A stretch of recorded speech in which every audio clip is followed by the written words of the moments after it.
All right, I am here on behalf of Horror Buzz at the Jim Thorpe Independent Film Festival with Bomani J, story writer and director of The Angry Black Girl and Her Monster, a very fresh take on Mary Shelley's Frankenstein. So, Bomani, first of all, let me thank you for doing this interview on behalf of the Horror Buzz team. I really appreciate it. Oh, no problem. Thank you for having me. Really exciting.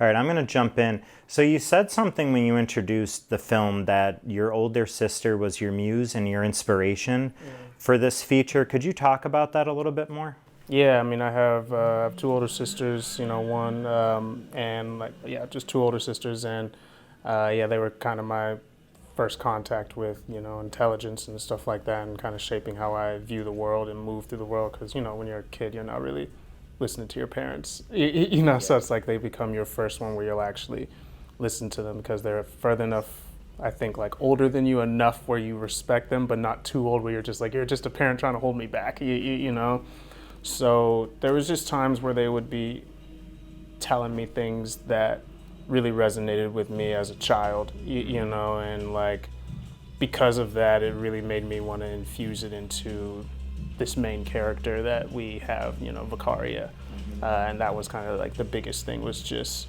trying to capture them as much as I can in this movie, Awesome.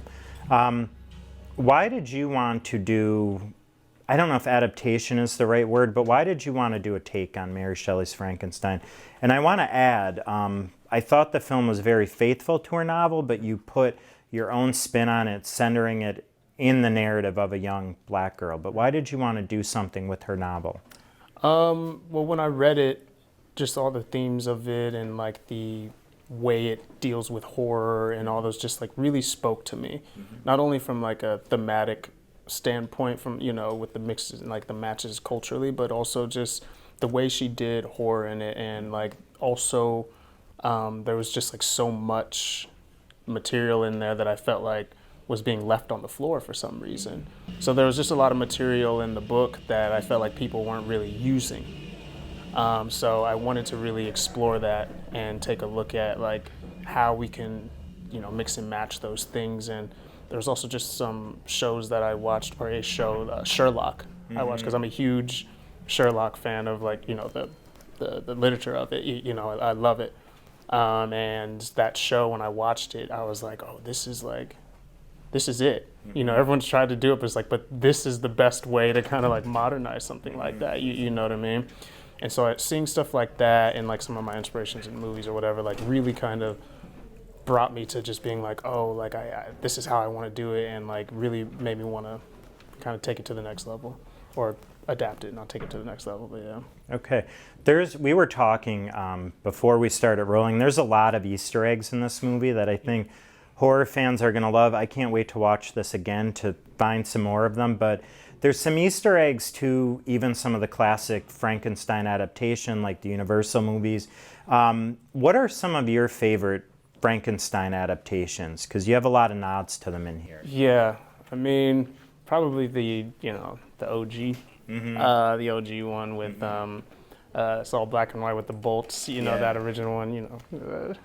Sure. Yeah. I think that one was probably my favorite one that I've seen, and like it's great. It's like there's so many strange things, and then the way they were able to kind of distill it, into just like this thing, into this story. So I appreciated that, So probably like out of the ones that I've seen, that one's probably the one. It's like I do really like Reanimator, even though that's not really like a Frankenstein thing, but like I do, it's strange enough. Like it's like I do like that though. Yeah. Both great films. I wanted to ask you too. We have to talk about the lead actress. She is phenomenal. I can't wait for more people to see her in this. I felt like it was, I'm not just saying this, but I felt it was truly a knockout performance.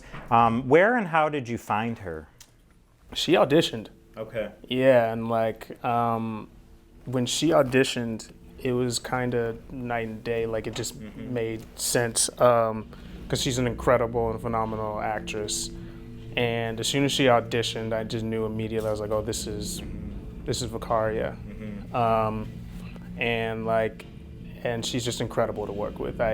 I wish, I mean, I don't wish, but like, I have nothing bad to say about her because she just like is just on the ball, and she was actually 17 while we were filming and turned 18 while we were filming, and like, yeah, just seeing her just take this by the horns and you know, really take it to the next level was great.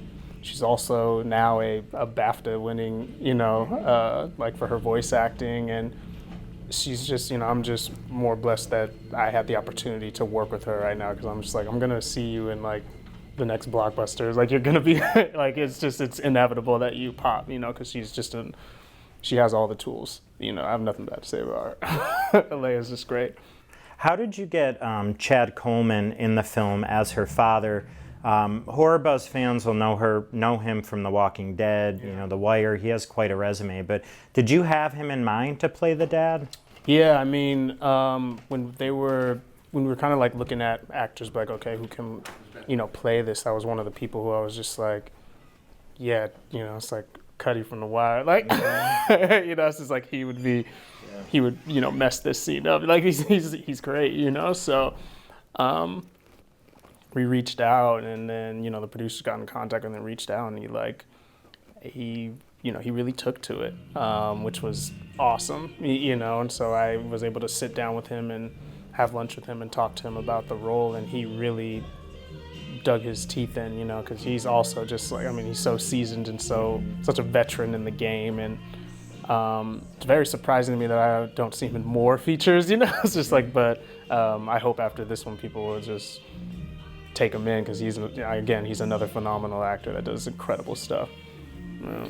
I have another question about him, and I missed this Easter egg, and I feel like I lost my horror cred a little bit because I missed this. But you know, he played Tyrese in The Walking Dead, who's such an iconic character, and in my opinion, he was on The Walking Dead during its golden age. But Tyrese always had the hammer, and there's the scene where he has the hammer in your film. Was that his idea, or was that your idea to put that in? That was his idea. Okay. That was his idea. You know, he kind of brought me in before we shot the scene, and he was just like, "Oh, I got an idea. You know, this for the horror fan. You know, for my Walking Dead fans. You know, it's like it'd be cool if I like have this hammer." And I was just like, "Yeah, well, fuck it, let's do it." You know. Yeah. And it matches for a lot of other things, you know, as well. But like, yeah, it just kind of came into play in the moment, and so we took it there. Awesome. So as an educator, my other job as an educator, one of the scenes I think I was the most struck by, that's going to haunt me for a while, is the scene where Vicaria is in the classroom and she rightfully calls out the teacher over the method of instruction and for the teacher mispronouncing her name and sort of erasing her personal identity and history. And that scene is going to stick with me, I think, for a long time. Probably my favorite scene in the film for a number of reasons. But what was it like to shoot that and talk about even writing that scene? Because I found it to be really visceral and powerful. Yeah. I mean, that scene when she's arguing with this, like, it's, you know, based off of something that happened to my, you know, older sister. Oh, wow. Okay. And yeah, the teacher wouldn't say her name right ever, you know. And for my mom at home, you know, she was always just like, you know, our name is so important, you know, because historically speaking, we, you know, got our names erased and our history erased, and it's important to just, you know what I mean, take a stance on that. Mm-hmm. And so, like, to me, like, you know, it's like when I was thinking about that scene and writing and thinking about what happened to my, you know, sister and bringing that into it, it just was just important to kind of showcase why, you know, why this is important and why